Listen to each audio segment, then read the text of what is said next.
পৃথিবীকে পড়তে হবে খুব, জ্ঞান সাধনায় দিতে হবে ইলমে দ্বীনের রূপ।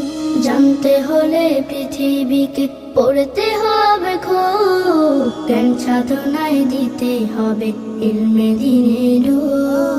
জ্ঞান সাধনায় দিতে হবে ইলমে দ্বীনের রূপ। কোরআন হলো জীবন বিধান, যাতে লেখা সব জানতে সবে পড়লে কোরআন তামাম এই জগৎ। কোরআন হলো জীবন বিধান, যাতে লেখা সব জানতে সবে পড়লে কোরআন তামাম এই জগৎ। জানতে যদি চাও কোরআন বুকে নাও, জ্বালাও জ্ঞানের